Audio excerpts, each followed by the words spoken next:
जाके कह दो मेरे गोविंद नो, तैनू मिलन सुदामा आया, कह दियो मोहन मुरारी नो।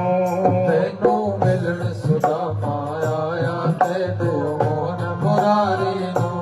तैनू मिलन सुदामा आया, कह दियो मोहन मुरारी नो। तैनू मिलन सुदामा आया, कह दियो मोहन मुरारी नो।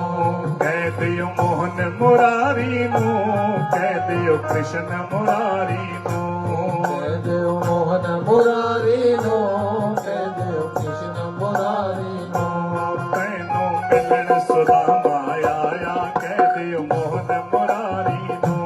तैनू मिलन सुदामा आया, कह दियो मोहन मुरारी नो। बोलिए द्वारिकाधीश भगवान की।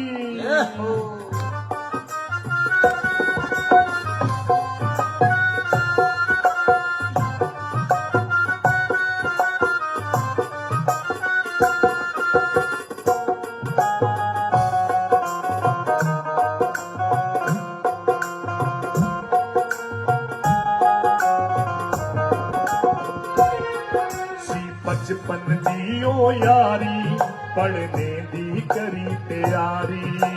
बचपन दी ओ यारी, पढ़ने दी करी तैयारी। बचपन दी ओ यारी, पढ़ने दी करी तैयारी। बचपन दी ओ यारी, पढ़ने दी करी तैयारी। फिर बने सी पक्के आड़ी, फिर बने सी पक्के आड़ी। कह दियो मोहन मुरारी नो। मेरा यार सुदामा आया, कह दो मोहन मुरारी नो।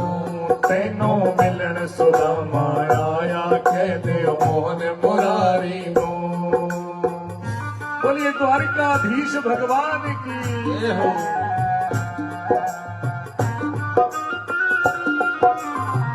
तालियों की सेवा दे सभी। ये हो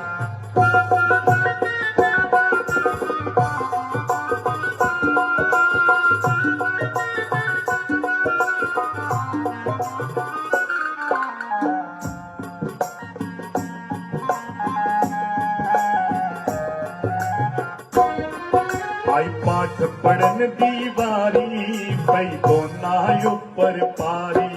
आई पाठ पढ़न दी बारी, पई दोना ऊपर पारी। अपने कथा सुनी है ना, सुदामा जी और मेरे ठाकुर जी उज्जैन ਦੇ ਵਿੱਚ ਸੰਦੀਪਨੀ ਮੁਨੀ ਜੀ ਦੇ ਆਸ਼ਰਮ 'ਚ ਸੀਗੇ।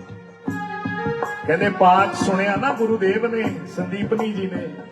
ਸੁਦਾਮੇ ਦੇ ਪਾਠ ਯਾਦ ਨਹੀਂ ਸੀ ਮਹਾਰਾਜ। ਸੁਦਾਮਾ ਪਾਠ ਸੁਣਾਉਣ ਲੱਗਿਆ ਨਾ, ਯਾਦ ਨਹੀਂ ਆਇਆ ਸੁਦਾਮੇ ਨੂੰ। ਮੇਰੇ द्वारिकाधीश ਦੇਖ ਰਹੇ ਸੀ, ਸੁਦਾਮੇ ਦੇ ਪਾਠ ਯਾਦ ਨਹੀਂ।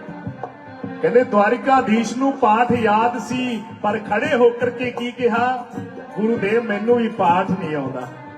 ਕਿਉਂ ਕਿਹਾ, ਮੇਰੇ ਮਿੱਤਰ ਨੂੰ ਸਜ਼ਾ ਮਿਲੂਗੀ, ਸਜ਼ਾ ਮੈਂ ਬਰਾਬਰ ਭੋਗੂੰਗਾ। ਫਿਰ ਕਹਿੰਦੇ ਗੁਰੂਦੇਵ ਨੇ ਜੰਗਲਾਂ 'ਚ ਭੇਜਿਆ ਸੀ ਲੱਕੜੀਆਂ ਚੁਗਣ ਵਾਸਤੇ, ਭੇਜਿਆ ਸੀ ਕਿ ਨਹੀਂ ਜੀ। ਔਰ ਉੱਥੇ ਜਾ ਕੇ ਫਿਰ ਸੁਦਾਮੇ ਨੇ ਚਨੇ ਖਾ ਲਏ ਸੀ, ਜਿਹਦੇ ਕਰਕੇ ਸੁਦਾਮੇ ਦੇ ਘਰੇ ਗਰੀਬੀ ਆ ਗਈ ਸੀ। ਸੁਣਿਆ ਨਾ ਸਾਰਾ ਆਪਾਂ ਨੇ, ਇਸ ਲਈ ਲਿਖਿਆ ਗਿਆ ਮਹਾਰਾਜ।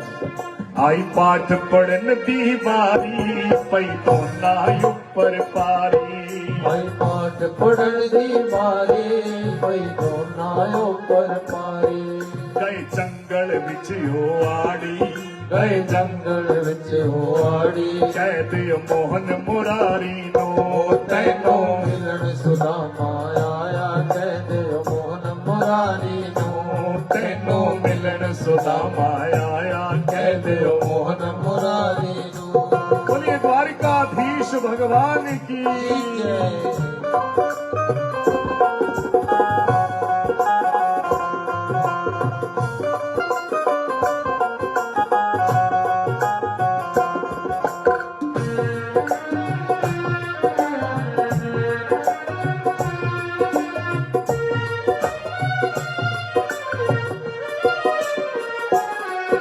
आई पीड़ सुदामे ते पारी, सोनी बच्चियां दी किलकारी। आई पीड़ सुदामे ते पारी, सोनी बच्चियां ਮੁਰਾਰੀ ਕਹਿੰਦੇ ਸੁਦਾਮੇ ਤੇ ਭੀੜ ਪੈ ਗਈ, ਗਰੀਬ ਹੋ ਗਿਆ ਸੁਦਾਮਾ। ਘਰ ਦੇ ਵਿੱਚ ਖਾਣ ਵਾਸਤੇ ਅੰਨ ਦਾ ਦਾਣਾ ਨਹੀਂ ਹੁੰਦਾ। ਸੁਦਾਮਾ ਆਪਣੇ ਲਈ ਨਹੀਂ ਗਿਆ। ਭਾਈ ਭੀੜ ਸੁਦਾਮੇ ਤੇ ਭਾਰੀ, ਸੁਣੀ ਬੱਚਿਆਂ ਦੀ ਕਿਲਕਾਰੀ, ਬੱਚੇ ਰੋਂਦੇ ਦੇਖੇ ਨਹੀਂ ਗਏ ਸੁਦਾਮਾ। ਔਰ ਫਿਰ ਭੇਜਿਆ ਪਤਨੀ ਨੇ ਇੱਕ ਵਾਰੀ, ਪਤਨੀ ਦੇ ਵਾਰ-ਵਾਰ ਕਹਿਣ ਤੇ ਗਿਆ ਸੁਦਾਮਾ। ਇਸ ਲਈ ਲਿਖਿਆ ਗਿਆ ਮਹਾਰਾਜ, ਆਈ ਭੀੜ ਸੁਦਾਮੇ ਤੇ ਭਾਰੀ, ਸੁਣੀ ਬੱਚਿਆਂ ਦੀ ਕਿਲਕਾਰੀ। ਆਈ ਭੀੜ ਸੁਦਾਮੇ ਤੇ ਭਾਰੀ, ਸੁਣੀ ਬੱਚਿਆਂ ਦੀ ਕਿਲਕਾਰੀ। ਭੇਜਿਆ ਪਤਨੀ ਨੇ ਇੱਕ ਵਾਰੀ, ਭੇਜਿਆ ਪਤਨੀ ਨੇ ਇੱਕ ਵਾਰੀ, ਕਹਿ ਦਿਓ ਮੋਹਨ ਮੁਰਾਰੀ ਨੂੰ, ਤੈਨੂੰ ਮਿਲਣ ਸੁਦਾਮਾ ਆਇਆ। ਕਹਿ ਦਿਓ ਕ੍ਰਿਸ਼ਨ ਮੁਰਾਰੀ ਨੂੰ, ਤੈਨੂੰ ਮਿਲਣ ਸੁਦਾਮਾ ਆਇਆ। ਕਹਿ ਦਿਓ ਮੋਹਨ ਮੁਰਾਰੀ ਨੂੰ। ਬੋਲੀਏ द्वारिकाधीश भगवान की ਜੈ। मिठी मिठी ताली।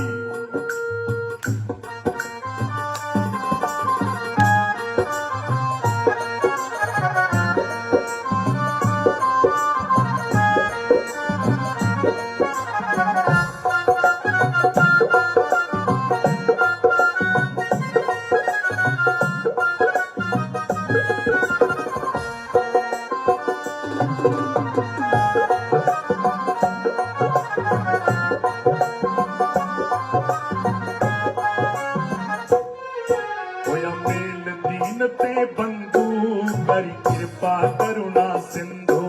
ਹੋਇਆ ਮੇਲ ਦੀਨ ਤੇ ਬੰਧੂ, ਕਰੀ ਕਿਰਪਾ ਕਰਨਾ ਸਿੰਧੂ। ਜਦੋਂ ਸੁਦਾਮੇ ਨੇ ਕਿਹਾ ਸੀ ਨਾ, ਜਾ ਕੇ ਦਵਾਰਕਾਧੀਸ਼ ਨੂੰ ਕਹਿ ਦਿਓ ਮਿਲਣ ਵਾਸਤੇ ਸੁਦਾਮਾ ਆਇਆ।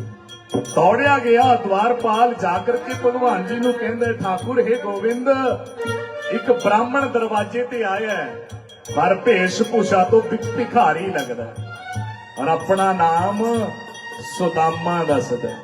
ਕਹਿੰਦੇ ਜਿਉਂ ਹੀ ਸੁਦਾਮਾ ਸੁਣਿਆ ਨਾ, ਮੇਰੇ ਗੋਬਿੰਦ ਦੌੜੇ ਨੇ, ਹੱਥ ਦੇ ਪੈਰ ਦੇ ਵਿੱਚ ਖੜਾਵਾਂ ਨਹੀਂ ਪੈਣੀਆਂ ਮਹਾਰਾਜ, ਪਿਤਾੰਬਰ ਵੀ ਛੁੱਟ ਗਿਆ, ਦੌੜੇ ਜਾ ਰਹੇ ਨੇ। ਭਗਵਾਨ ਕੀ ਦੇਖਦੇ ਨੇ, ਸੁਦਾਮੇ ਨੇ ਮੁਖ ਘੁਮਾ ਲਿਆ ਸੀ, ਸਮਾਂ ਬਹੁਤ ਹੋ ਗਿਆ ਸੀ। ਸੁਦਾਮਾ ਵਾਪਿਸ ਹੋਣ ਲੱਗਿਆ ਸੀ, ਸ਼ਾਇਦ ਠਾਕੁਰ ਨਾ ਆਉਣ।